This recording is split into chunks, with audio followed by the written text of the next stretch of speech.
ஐயா ஸ்டாலின் அவர்களை சந்தித்து விட்டு வந்தீங்க.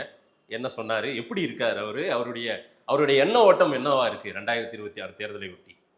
கடுமையா இண்டிபேக்டிபிள் ஒர்க்கர், மிக கடுமையான உழைப்பாளியான ஒரு முதல்வர். கலைஞருக்குள்ள எழுத்து திறமை, பேச்சு திறமை எல்லாம் அவர்கிட்ட இல்லை. ஆனா கலைஞரை விட மிகப்பெரிய ஆர்கனைசர்.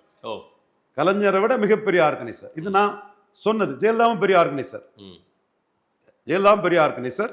இன்னைக்குள்ள நம்ம இதுல மிகப்பெரிய ஆர்கனைசிங் கெப்பாசிட்டி உள்ள ஒருத்தராட்டு ஸ்டாலின் இருக்கிறார். இது நான் ஏற்கனவே சொன்னது. அதனாலதான் கொங்கு மண்டலத்தில் ஸ்டேட்டஸ் கோ பொலிட்டிக்ஸ் அவர் பண்ணாம செந்தில் பாலாஜியை ஒரு பாயிண்ட் பர்சனா வச்சு நம்ம தோத்த இடத்துலையும் ஜெயிக்கணுங்கிற லெவல்ல அவர் ஒர்க் பண்ணார். இது வந்து ஒரு முழுக்க முழுக்க ஒரு கட்சியில உள்ள ஆர்கனைசிங் கெப்பாசிட்டி அதிகம் உள்ள ஒரு தலைவருக்கு தான் இந்த எண்ண ஓட்டம் ஓடும். கலைஞர் வந்து அதில் ஸ்டேட்டஸ் கோ பொலிட்டிக்ஸ் அலைன்ஸ் வச்சு பார்த்துக்கலாங்கிற ஒரு சூழ்நிலை இருப்பார். ஸ்டாலின் வந்து ஒரு ஆர்கனைசர் இதில் வந்து நம்பர் ஒன்னுங்கிற ஒரு அந்தஸ்துக்குள்ள இருக்கிறாரு. இதை நாம கண்டுபிடிக்கிறோம், அதை நாம சொல்றோம். மற்றபடி கடுமையான உழைப்பாளி. எண்ண ஓட்டம் என்னவா இருக்கு 26க்கு? அவர் எண்ண ஓட்டம், he is playing cards close to his chest. Okay, அது அவர் தான் முடிவு பண்ணாரு. கேண்டிடேட்ஸ் அலையன்ஸ் எல்லாமே is playing cards close to his chest. என்ன இப்படி பண்ணீங்கன்னு கேட்க வேண்டியதானே அவர்கிட்ட. என்னங்க காங்கிரஸ் முடிச்சு என்ன? அது அவரோட சாதனை. தேமுதிகவை கூட்டணியில கொண்டு வந்தது. அதுக்குதான் இப்படி அது மிகப்பெரிய சாதனை.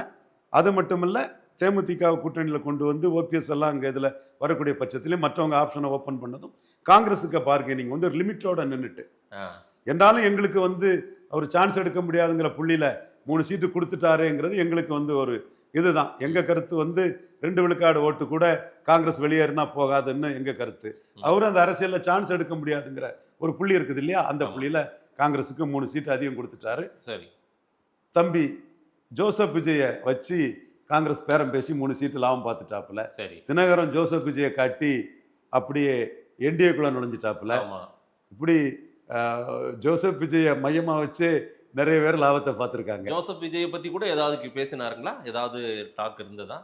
அன்டெஸ்டட் நாட் ப்ரூவ்டுங்கிற என் கருத்து ஜோசப் விஜயை பற்றி எல்லாரிடமும் சேர்ந்திருக்கிற மாதிரி அவரிடமும் சேர்ந்திருப்பதில் எனக்கு மகிழ்ச்சி. உண்மை அவரிடம் சேர்ந்திருப்பதில் எனக்கு மகிழ்ச்சி. அவருமே உணர்றாரு. இது உண்மையை உணர்றதுக்கு என்னங்க இருக்கு? அவரு சிஎம் எவ்வளவுக்குள்ள அனுபவம் கொண்டவர். அன்டெஸ்டட் நாட் ப்ரூவ்டுங்கிறது இந்த லெவலுக்குள்ள உண்மையை நாம சொன்னோங்கிறோம்.